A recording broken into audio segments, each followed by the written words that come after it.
Welcome to English Baba channel. Class 6 social science civics से chapter number 1 है understanding diversity. आज हम करेंगे इसके क्वेश्चन आंसर, तो जल्दी से वीडियो को लाइक कर दो। आई होप चिल्ड्रन आपने वीडियो को लाइक कर दिया है और अभी तक चैनल को सब्सक्राइब नहीं किया तो सब्सक्राइब कर दो सो दैट आपको हमारे सारे अपडेट्स मिलते रहें। क्वेश्चन नंबर 1 देखिए, draw up a list of different festival celebrated in your locality. तो ये कह रहा है कुछ ऐसे फेस्टिवल्स के नाम लिखो जो आपकी लोकेलिटी क्या होती है, एक ऐसी जगह जहां पे आप रहते हो। कौन कौन से फेस्टिवल्स मनाए जाते हैं। Which of these celebrations are shared by members of different religion regional and religious communities. और इनमें से कौन से फेस्टिवल ऐसे हैं जो अलग अलग रीजनल वाले लोग, अलग अलग रिलीजन वाले लोग सेलिब्रेट करते हैं। तो सबसे पहले इमेजेस से समझते हैं। भाई हमारे लोकेलिटी में दिवाली भी मनाई जाती है, होली भी मनाई जाती है, क्रिसमस भी मनाया जाता है, ईद भी मनाई जाती है, रिपब्लिक डे भी मनाया जाता है और इंडिपेंडेंस डे भी। अब दिवाली और क्या नाम है, होली को कौन सेलिब्रेट करते हैं? हिंदू। क्रिसमस को ज्यादातर क्रिश्चियंस, ईद को मुस्लिम्स। लेकिन जो रिपब्लिक डे है और इंडिपेंडेंस डे है इसको हिंदू भी, मुस्लिम भी, सिख भी, ईसाई भी सब सेलिब्रेट करते हैं। तो आंसर देखो कैसे लिखेंगे। सबसे पहले different festival celebrated in our locality are, जो डिफरेंट फेस्टिवल्स हैं जो सेलिब्रेट किए जाते हैं, Diwali, Holi, Eid, Christmas, Independence Day, Republic Day. पहले तो आप ये लिख दोगे। फिर वो पूछ रहा है कि भाई ऐसे फेस्टिवल्स के नाम भी बताओ जो हर कम्युनिटी का पर्सन सेलिब्रेट करता है। The festivals which are celebrated by all religious communities are, वो है इंडिपेंडेंस डे और रिपब्लिक डे। तो इस तरह से हम अगर इस तरह का आंसर लिखेंगे तो हमें फुल मार्क्स मिलेंगे। Next, what do you think living in India with its rich heritage of diversity adds to your life? ये कह रहा है जहां हम इंडिया में रहते हैं, जहां पे अलग पूरी डाइवर्सिटी, जैसे आप राजस्थान चले जाओ तो वहां के लोगों का खाना और पहनावा, उनके कपड़े अलग हैं। आप मुंबई चले जाओ, महाराष्ट्र में थोड़ा अलग मिलेगा, यूपी साइड आ जाओ, बिहार साइड आ जाओ, थोड़ा अलग मिलेगा। तो इंडिया में क्या है कि भले से लोगों का रिलीजन अलग अलग है, बहुत सारे रीजन की लैंग्वेजेस अलग अलग है, लेकिन फिर भी हमारी जो यूनिटी है, हम इतनी सारी लैंग्वेजेस बोलने के बावजूद भी, इतने सारे कल्चर के होने के बावजूद भी हम यूनिटी में बंधे हुए हैं। देखो आंसर देखो, living in India with its rich heritage of diversity. पहले तो ये वाली जो मैंने ब्लू वाली लाइन है ये कॉपी में क्वेश्चन में से ही कॉपी पेस्ट करी है, ठीक है। Has taught me the unity. तो इंडिया में जहां पे इतनी सारी डाइवर्सिटी है उसने मुझे क्या सिखाया है कि भैया यूनिटी से कैसे रहना। यूनिटी का मतलब मिलके, मिलजुल के। It has taught me that we might have different languages. और इसने मुझे क्या सिखाया है कि भले से हमारी लैंग्वेजेस कई सारी हो, हमारी कल्चर्स अलग अलग हो, but still we are united. United का मतलब होता है मिलजुल के रहना। अभी भी हम में एकता है, यूनिटी है। Next, Do you think the term unity in diversity is an appropriate term to describe India? तो क्वेश्चन पूछ रहा है ये जो टर्म है जिसका मतलब है यूनिटी इन डाइवर्सिटी, क्या ये अप्रोप्रिएट है, क्या ये सही है इंडिया को डिस्क्राइब करने के लिए? What do you think Nehru is trying to say about Indian unity in this sentence quoted above from his book The Discovery of India? तो इस क्वेश्चन को समझते हैं। पहले तो क्वेश्चन ने ये पूछा कि भाई जो यूनिटी इन डाइवर्सिटी है क्या ये सही टर्म है? तो भाई बिल्कुल सही टर्म है। क्यों?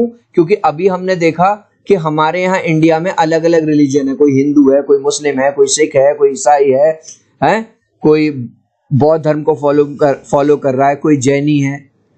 तो बिल्कुल सही है। दूसरी बात ये पूछ रहा है कि जो हमारे फर्स्ट प्राइम मिनिस्टर थे जवाहरलाल नेहरू जी, जो इनकी बुक आई थी डिस्कवरी ऑफ इंडिया, इन्होंने ये वाली बात लिखी हुई है कि अलग अलग डाइवर्सिटी होते हुए भी हम यूनिटी में बंधे हुए हैं। तो क्या ये सही है? भाई बिल्कुल सही है। आंसर देखो कैसे लिखेंगे। Yes I do believe that, मुझे इस वाली बात में पूरा विश्वास है। किस वाली बात में?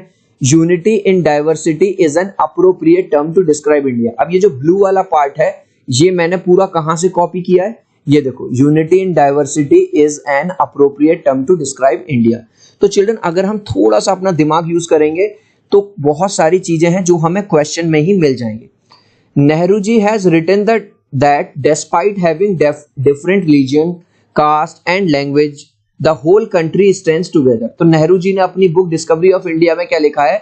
भले से हमारे कंट्री इंडिया में अलग अलग रिलीजन हो, अलग अलग कास्ट हो, अलग अलग लैंग्वेज हो, फिर भी the whole country stands together, पूरा का पूरा कंट्री एक साथ खड़ा हो जाता है। When it is about country, जब भी कंट्री की बात आती है, पूरे देश पे कोई बात आती है तो पूरा का पूरा देश एक साथ खड़ा हो जाता है। गाइज अभी तक इस वीडियो को एक लाइक नहीं किया ना तो प्लीज लाइक कर देना।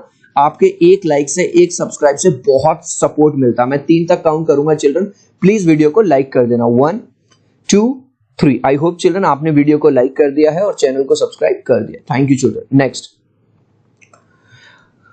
Underline the line in the poem sung after the Jallianwala massacre which according to you reflects India's essential unity। Children आपको पता होगा इंडिया में पंजाब के अंदर जलियांवाला बाग हत्याकांड हो गया था, जिसमें ब्रिटिशर्स ने हमारे जो लोग आए हुए थे, जिसमें बैसाखी का मेला मनाने जो इनके खिलाफ, अंग्रेजों के खिलाफ नारेबाजी भी कर रहे थे, उनके खिलाफ गोलियां चला दी थी और उसमें ना जाने कितने हिंदू, कितने मुस्लिम, कितने सिख सब मारे गए।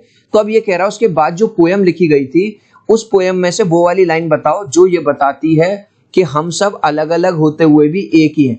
तो ये वाली लाइन आपको लिखनी है बस, the blood of Hindus and Muslims flows together together. जो जलियांवाला बाग मैसेकर हुआ था उसमें चाहे कोई हिंदू हो, मुस्लिम हो, सिख हो, ईसाई हो, सबका आज खून बहा है। ठीक है, आपको ये पूरी पोयम नहीं लिखनी, all you have to write is केवल दिस पोयम, जो अंडरलाइन हो रही है लाइन बस ये लिखनी है।